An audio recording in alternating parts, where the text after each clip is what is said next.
Let's see. Okay, so we were talking about, let me just summarize what we talked about last time. So we talked about, we have the control coefficients, these things, control coefficients. Okay, so there's the flux one and there's a concentration one. They're always scaled derivatives. Okay, Right. these can only be measured in the whole system. You cannot take a single enzyme out and try to estimate it from that single enzyme. You have to estimate it when the enzyme is in the pathway itself. Okay, so Right. by that I mean, you know, if I had this system and I had two enzymes, I can't take this out and try to measure the control coefficient by taking it out. It has to be measured in the intact system. All right. Okay, so that's why these are called system properties. The other one was the elasticity. This is actually a local property. I can take an enzyme out and study on its own and get the elasticity. So this is a local, the elasticities are local properties. Question I want to ask now is, what's the relationship between these two? Okay, what's the relationship between these two groups of things? Okay. All right, so first thing I'm going to do is I'm going to rearrange this, okay, to give this. Right, I've just rearranged it. I've done the naughty thing by splitting the derivatives, but I've turned them into small changes, so that's okay.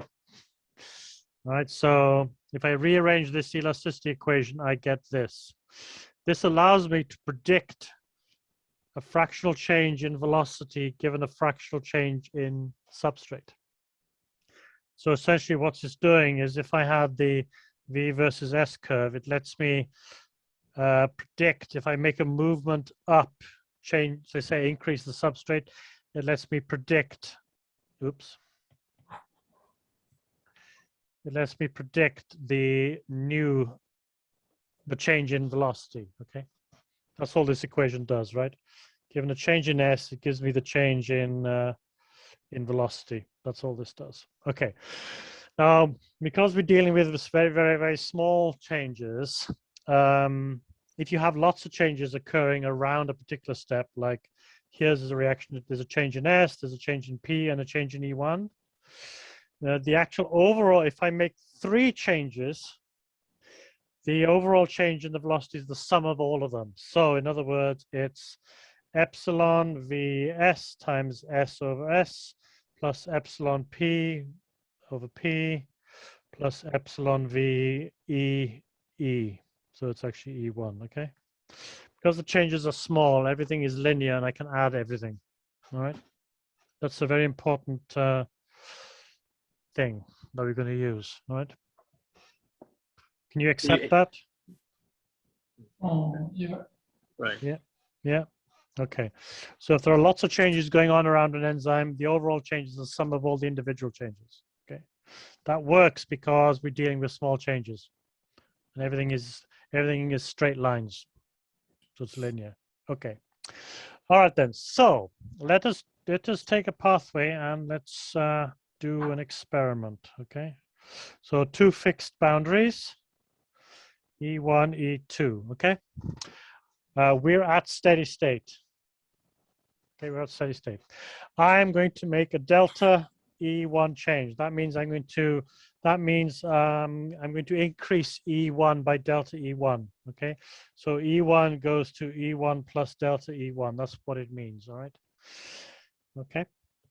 So I'm going to make a delta E1 change. That's going to disturb the steady state because that'll cause, of course, the rate to go up, which causes S to go up, which causes that to go up. Okay. So that leads to a delta S change, a steady state delta S change, right? So at the new steady state, I see a delta S change, all right? Okay, now I want to express this thought experiment. So this is a thought experiment in terms of equations, okay? So I'm going to write down, first of all, I'm going to write down what's happening to V1, and then I'm going to write down what's happening to V2. Okay. Okay, so what's happening to V1? So imagine you're a little demon and you're sitting on V1 and you're looking around. What can you see? You can see changes in E1 and you can see changes in S. All right. So Right. the change in V1 is due to two changes. First of all, there's a change in S, because I said there was a change in S. But secondly, there's also a change in E1. Okay. That accounts for all the change around V1. What about the change in V1? Okay, so if you're a little demon and you're sitting on E2, what do you see? What do you see changing? That could influence V. S and X1. Okay, that's X1 is fixed. Oh, X1 is fixed. So it's just S. S is more consumed more, right? For example, if E2 is increases. S will change V2. Yeah. Okay, Right. so there's only one change, in fact. V2 S. That's it. That's the only thing that happens at V2. Wait, it's not changing the E2? I'm not changing E2. Oh yeah, this is V2. Yeah, V2, V1. Yeah, so then it should be changed by E2 as well. Have I changed E2? Do you see anywhere on here it says E2 changed? Does it say anywhere on here Oh, that E2 I was see. changed? You just changed E1. I've only changed E1. Okay, I've only changed E1. All right, good. All right. So those are the elasticity equations. Okay. Let's see. Yeah, okay. What can I say about these two? I mean, it's steady state, right? So they must have changed by the same amount. Wouldn't you say that delta V1 over V1 must equal delta V2 over V2? Otherwise, we're not at steady state. Mhm. Yeah. Okay. Yeah. So why don't I make these equal then? All right. So I'll make them equal. EV1 S delta S over S plus EV1 E1 delta E1 over E1 equals delta V2. Sorry, epsilon V2 S delta S over S. Okay. All right. What do we know about this? The elasticity with respect to the enzyme. So remember, if I plot V against E1, I get a straight line. That means that the epsilon is 1. Okay, so actually that's 1, so I can get rid of that. So I just end up with EV1S, oops, delta S over S plus delta E1 over E1 equals delta V2S, delta S over S. Good. Let's divide both sides by delta E1 over E1.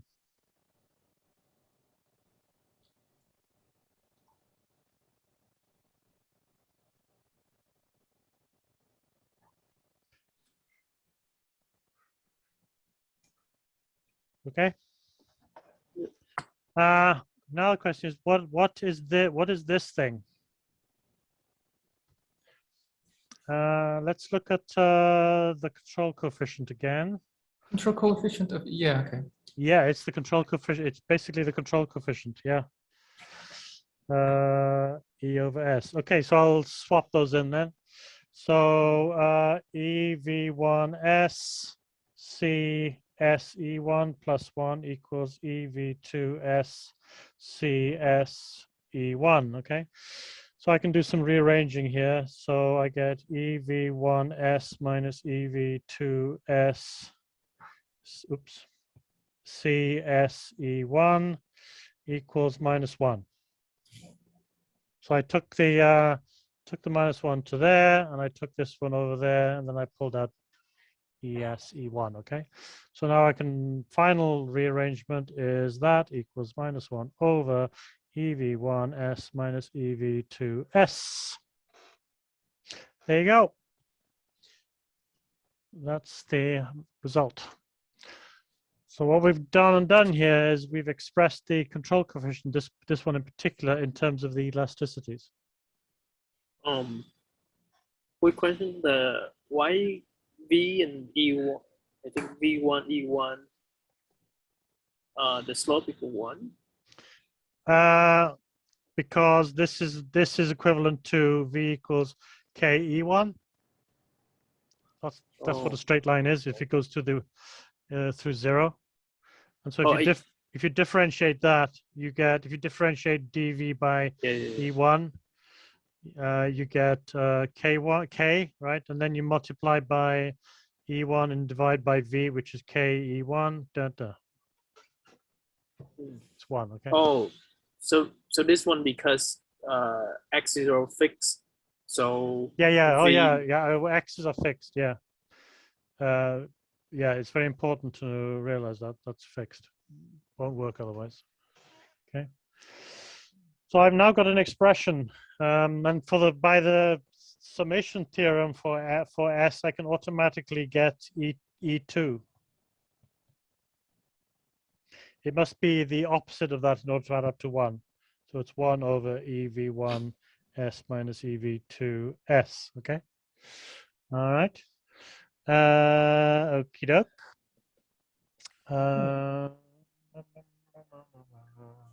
Yeah. All right. How do I get the flux ones? Okay, let's go to the flux ones. To get the flux ones. So to get the flux ones, let me start with this one, and I'll bring it down here.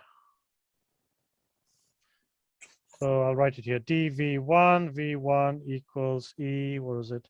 E1 V1 S over S plus, and I know this is 1. Okay, that's 1. All right. So it's just E1 over E1. Okay. All right. Now the flux, because we're at steady state, the flux is also equal to this. That is also the flux, or the fractional change in flux anyway. That's the fractional change in flux. So let's divide both sides by delta E1 over E1. So I get dV1 over V1 divided by delta E1 over E1 equals epsilon V1 S delta S over S E1 plus 1. Okay. This thing here, of course, we've seen already. That's the control coefficient. Okay, because that was this thing here. All right. This thing here is actually the flux control coefficient. Okay. All right, but I know what this is. I know what this is because I've got it here. So in actual fact, CJE1 equals epsilon V1 S divided by this one. There's a minus in front of it as well because of the minus there. Divided by EV1 S minus EV2, V2S plus 1. I can add those up. So I get EV1S minus EV2S. How many of those? And that is 1. So it's minus EV1S. How many of those in that? That's plus EV1S minus EV2S. They cancel. So I'm left with minus EV2S over EV1S minus EV2S. That's CJE1. Normally, we get rid of the minus sign here. So we multiply top and bottom by the minus sign. So I get EV2S divided by EV2S minus EV1S, because I have to swap those signs here as well. Okay, that's to avoid having a minus in the numerator. And that's it. And by the summation theorem for flux control coefficients, CJE1 has to be 1 minus that. So that is minus EV1S over V2S minus EV1S. Right. So these are the two big results. Wait, Yeah. how can you get the bottom one? What, this one? So the summation term was equal CJE1 1. plus CJE2 must equal 1. So I automatically got the other one. Okay. Oh, okay. So the second one should be Sorry. CJE2. Yeah. Yeah, sorry. Yeah.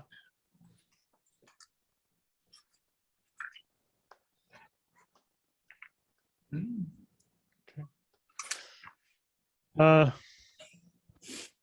Yeah. Okay. Now, if any of you have done control theory, which you probably haven't, but if you had, you would be interested to know that the denominator is actually is the same denominator as in the denominator of the transfer function in control theory. Also, it's the determinant of the Jacobian. Also, it's the characteristic equation. It's all this stuff just all links together. So anyway, okay, what can we say about these then? Let's let me write these out again then. Okay, let's do the first one, shall we? Let's just do this one. So EV2S over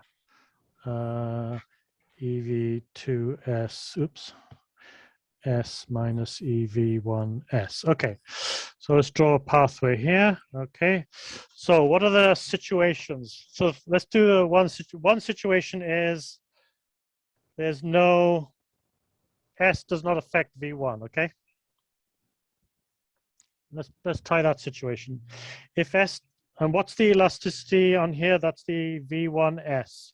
So if S has no effect on V1, epsilon V1S must be 0. Has no effect. Can't change V1. So in other words, in this case, oops, CJE1 must equal 1. Must equal 1, in fact, yeah. Of course, by the summation theorem, CJE2 must equal 0. So that's one extreme, all right? Wait, that makes complete sense as well, because I see. if you increased V2, although S will decline, because the elasticity is 0, it has no effect on V1, so V1 stays the same. So the flux has to stay the same, all right? So, so E2 cannot have any effect on the flux. This is basically a case where you're injecting a fixed rate into the pathway. So anything downstream of the fixed rate has no effect because the rate is fixed. All right. And the modelers still do this sometimes. They'll put an irreversible step as the first step, and then they get these weird results. They find, my God, everything downstream has no effect on the flux. I wonder why. I must have discovered something really new. No, you haven't.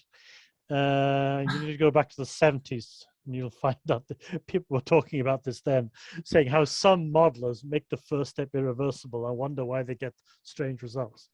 Wait, so you mean, which one in here is fixed? Like, well, I'm saying fixed is because S has no effect on the rate of V1. So V1 is effectively unchanging.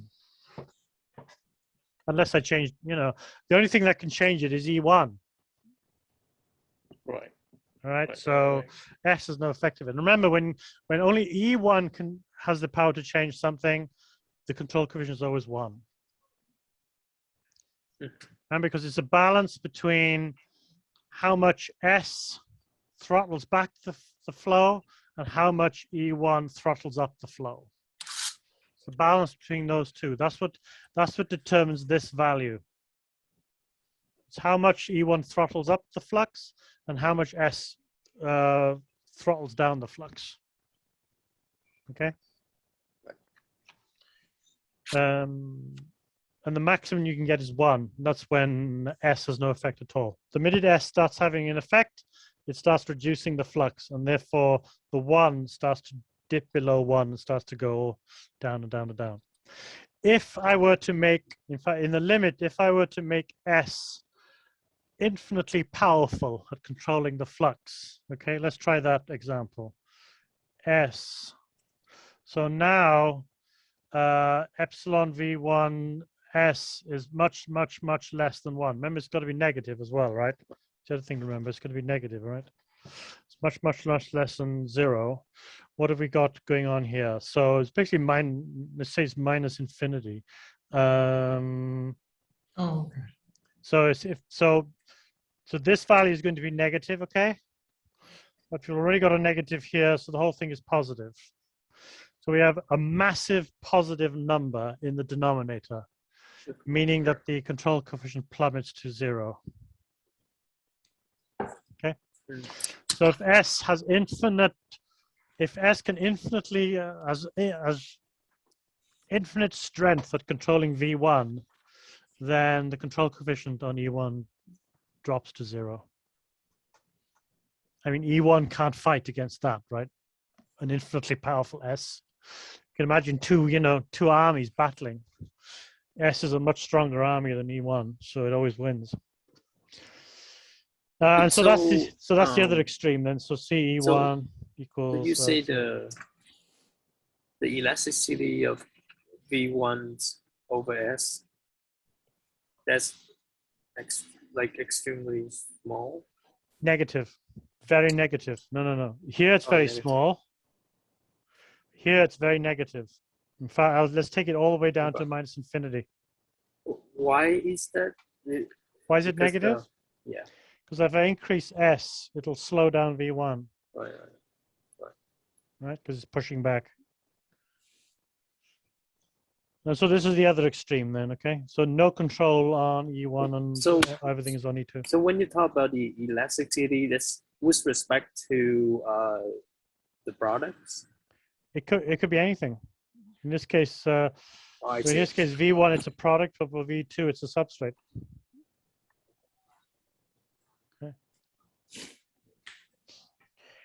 Okay, now you can use this technique. It's a bit laborious, but you can use this technique on any size pathway of any shape, in fact, any configuration you like. And you can always derive these equations. Okay, you can always derive them. All right. What I'm going to do is where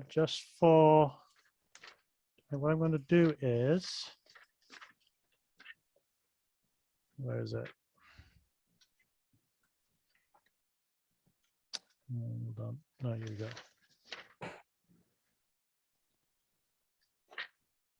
Yeah. Oh, it's over here. Yes. Okay.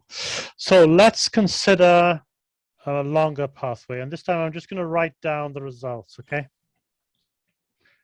I'm not going to try to derive them, okay? So that's E1, E2, E3. So that's V1, V2, V3, okay? And there are elasticities on all of these. In fact, there's 4 elasticities. There's I'm just going to call it 1, 1, okay? This one I'm going to call 1, 2. This one I'm going to call 2, 2. This one I'm going to call 2, 3, okay? 4 elasticities, all right? So I'm just going to write down now the control coefficients for the flux ones anyway. So this one then is E12 times E32 over, I'm not going to write the denominator. By the way, the denominator is always the same. And as I mentioned, I hinted before, the denominator is also related to the determinant of the Jacobian. And so all these equations come from the same Jacobian, hence they all have the same denominator. So I'm not going to write down the denominator explicitly. CJE2, let's do a proper E2. That is E11 times E32 over the denominator, and then EJE3 is E11 E22 over D. Okay. I should double check that. Yeah. Okay, do you see any pattern?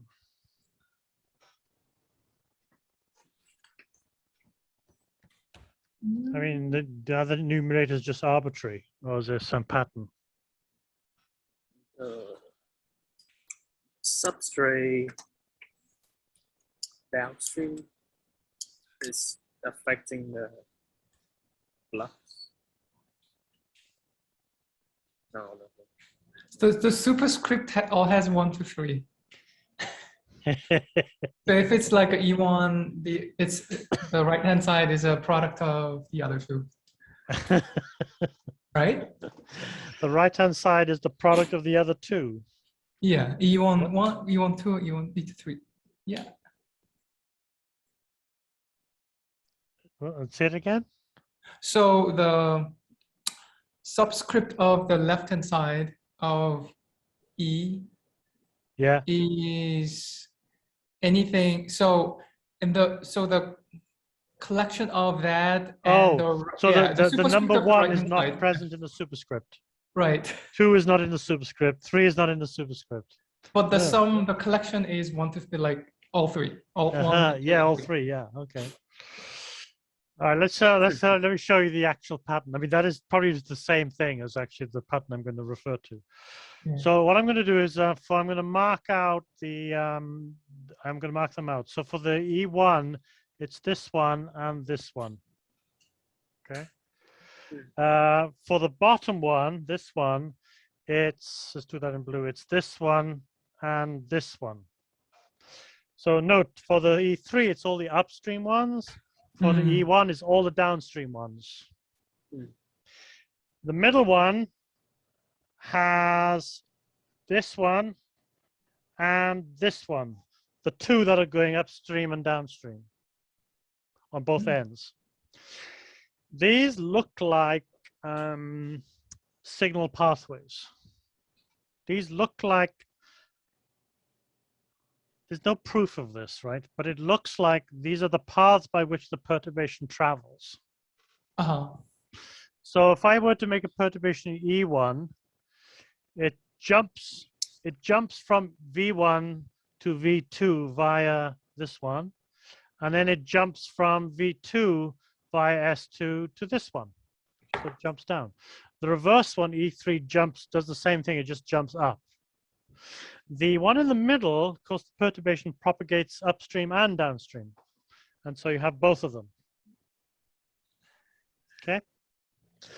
In fact, this pattern is completely general. No matter how long you make the pathway, all right, you'll find that, so for a pathway, so let's say I have a really long one.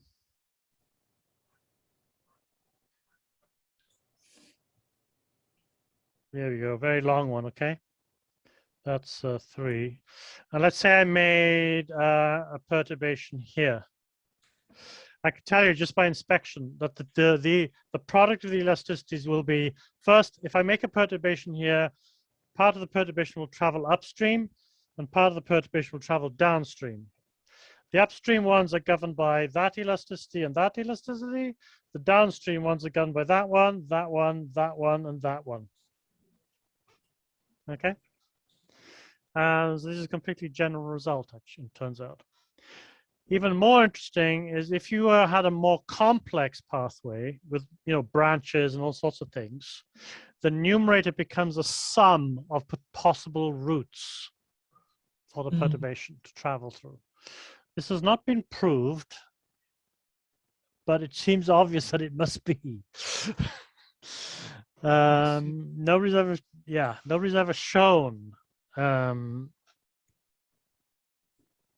ever shown this theoretically that is the case, but when you look at it, it seems to be the case. But the numerator gives you the path that the perturbation travels in. So, okay, so all right then.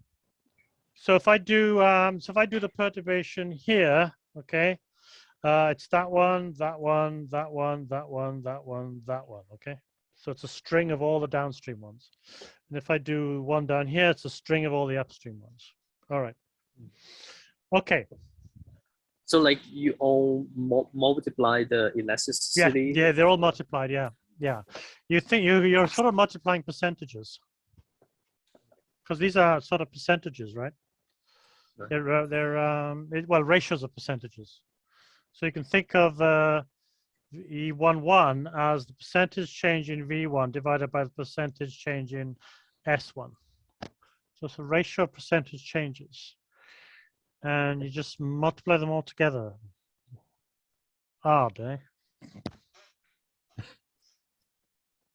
There's some science here that hasn't been figured out, but I've asked control theory people how do they interpret the numerator, and they don't know. Oh, This is the first time I think we've got an operational interpretation of the numerator. you mean the product of Yeah, elasticity? seems to be a route, seems to be a pathway through which the perturbation travels. Okay. All right. So you're saying, well, so what? Yes, so what? Okay. So what? Yeah. We have to look at what determines the values of the elasticities, okay? So I'm gonna assume this simple rate law, okay? So it's reversible mass action, all right? I can work out the elasticity E1 S and E2 E1P, okay? In fact, there's no need to put the 1. Let's just call it ES and EP, okay? All right. That's pretty easy to work out because remember it's just dV by ds S over V. So so what do we have here? So dV by ds is K1 divided by K1S minus K2P times S. Okay. That's all it is. Okay. And then the other one, dV dP, is, you can probably guessed it, it's just this. Okay. Yeah. So that K right? should be numerator should be K2, I think. Yeah, no, you're right. Yeah. Oops, K2. Okay. Notice the sum. The sum, ES plus EP, is 1. Yeah. Right. The sum is 1. Okay. Now, the other thing to note is this one's always positive. This one's always negative. But the sum is 1. This tells you something about the relative magnitudes of these two. In fact, it must mean that the absolute value of S must be bigger than or equal to the absolute value of P. Right? So, for example, if ES were 0.4, what must EP be to equal 1? Remember, EP has to be negative. It has to be. How could it Hold on. be Yeah, hold negative? on. Oh, yeah, Had to be like that's 1.4. impossible. Yeah, that's possible. 1.4. Yeah, let's go. Let's make it 1.4. Yeah. Oops, 1.4, and so that one must be minus 0.4. Okay. So it'll always be the case that the absolute value of ES is greater than EP. What does this mean? It means that if you want to change a reaction rate, if you want to change the reaction rate the most, it's better to change the substrate rather than the product. The product has less effect on the substrate in changing the forward reaction rate. Okay. All right. So this is much, much stronger than this little weakling thing there. All right. So S will always have a much bigger effect on V than P because of this. All right. Yeah. Okay. Wait, but in this case, Is it because there are no feedback really? No, it's. I mean, it's actually quite trivial. Actually, it's basically. So if you look at these equations here, right? If Right. notice that K1S is the forward rate on its own. I'll call that VF, okay? And then the denominator is just the net rate, okay? Right. And so this one then is the reverse rate, and that's the net rate, okay? Yep. Okay. Yeah. Vn is the same in both cases, right? Both the net rate is the same in each case. Yep. Vf, however, if you're going in the forward rate, right? If it's going from S to P net, then Vf will always be greater than Vr. Has to be in order for the net rate to be greater than 0. Right.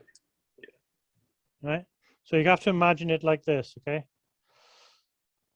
That's V forward, that's V reverse.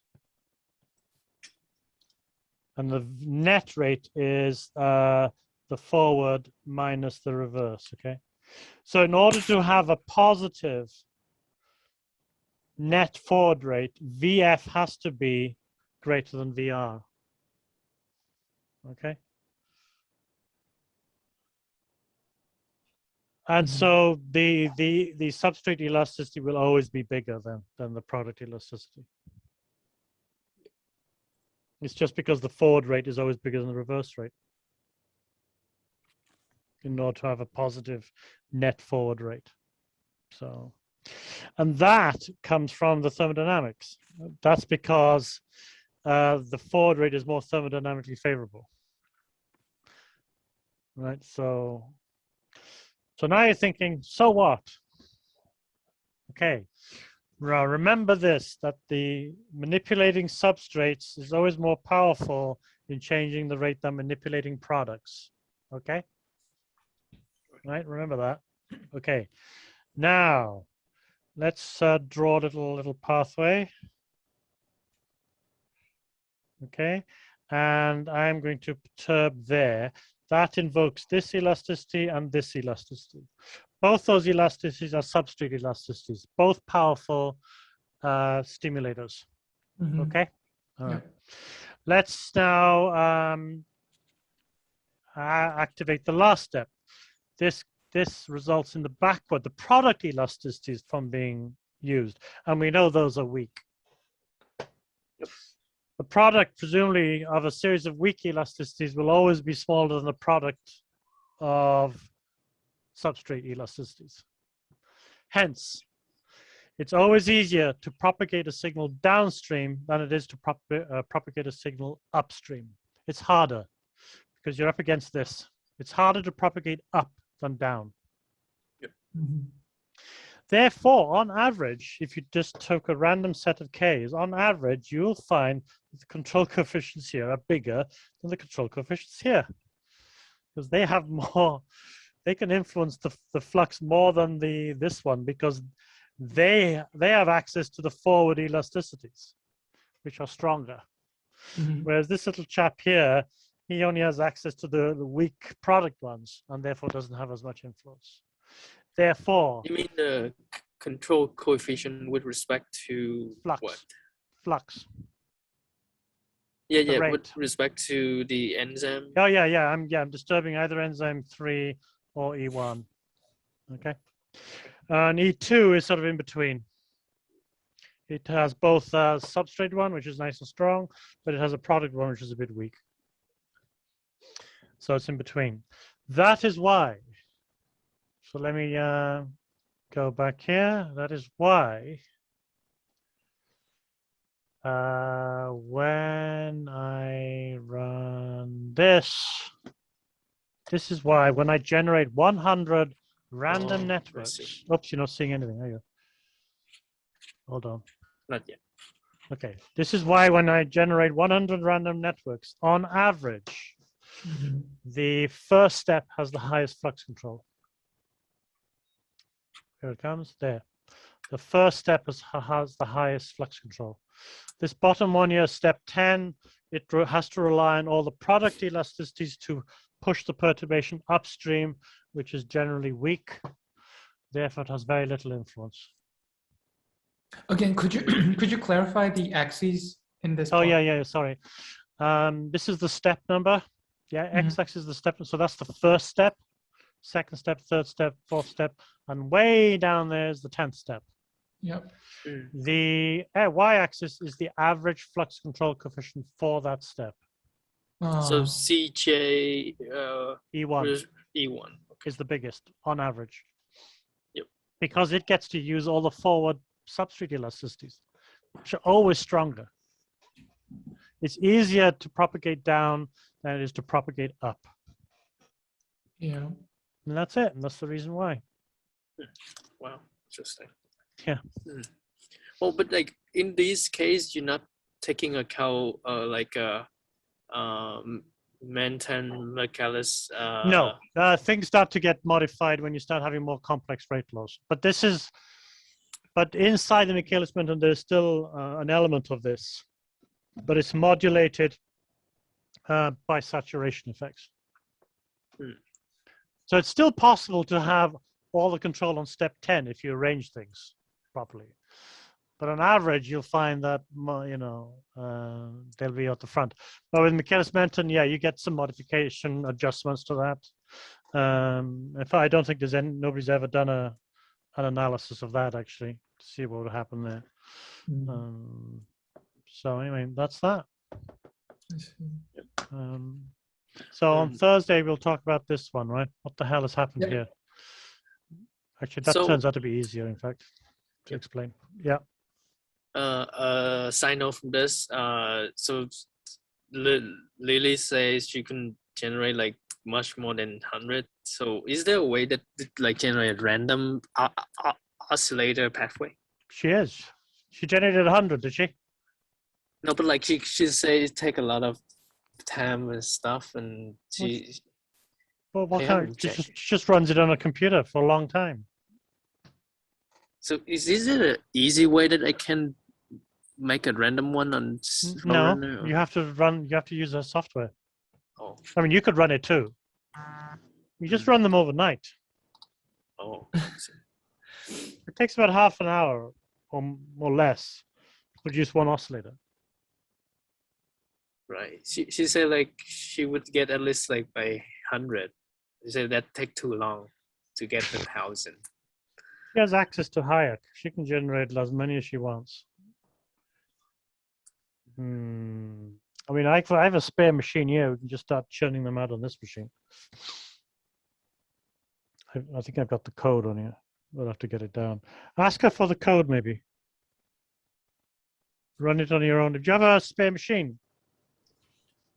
I think so, but I have never run Java. Never what? Run what? Java. It's not Java. It's Python. Oh, it's Python? Yeah. It's just Python. Oh. Yeah, it's easy to run. Do I need like really powerful GPU? Oh, no. It doesn't use GPUs at all. Okay. Just uses your standard. I mean, obviously, the better your computer, the faster it goes. But okay. So that owns synthetic. Yeah. Pathway. Synthetic pathway. Yeah. Was it like based on Tellurium or? No. No, it doesn't use Tellurium. No. It actually has its own solver built in. Okay. Just ask her. In fact, the code might be on her website.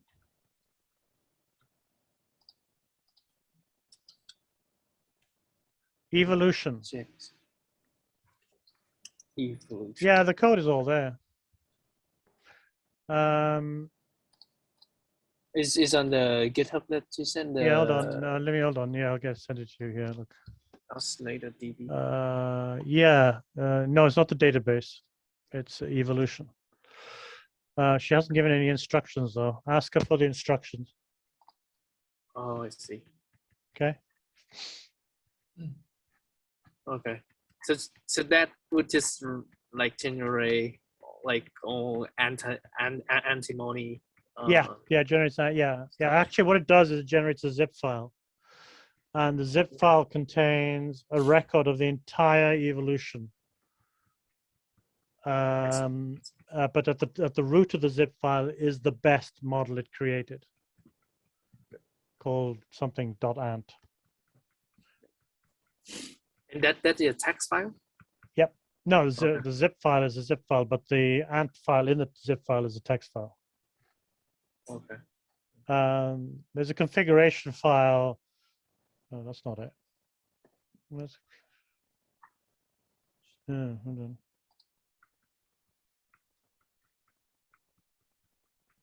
Well, talk to Lily. Ask her. Yeah, there's a default configuration file, JSON file, which you can set the number of species and number of reactions. So you want to set the number of species to 3, I guess, and then keep the number of reactions at 14, I guess. Yeah, I mean, what she can do is she could zip up her exactly what she's doing and just get it to you. Then you just unzip it and just run whatever she told you to run. Like, do you mean the Python files? Yeah. Oh, She could get them to you, whatever she's got, exactly what she's running on her machine. You're running right. Windows. I can run both. One of my desktop is Windows and my laptop is Mac. We're just Windows. We don't have Mac distributions for this. Okay. So just run it on your Windows and just tell her, Yeah. ask her what how you call it. I can't remember which, something like run. I can't remember now. Yeah. I'll. It's called. There's a thing called batch run. Batch run will run a whole bunch of them. Right. Like I used to do yeah. 10 at a time, for example, overnight. Right. Like you create a bash script and then it's run through all the. Well, it's a Python file that runs the evolution one at a time. Oh, bash run. Yeah. It's on. Yeah. It's not a. It's a Python file though. Yep. Python It's file, on here. Yep. Yeah. And it has -r. There's one argument -r, which is the number of runs you want to do. Yes. So you'd go batch runs, Python batch runs.py -r space 10. Yep. Right. And you just leave it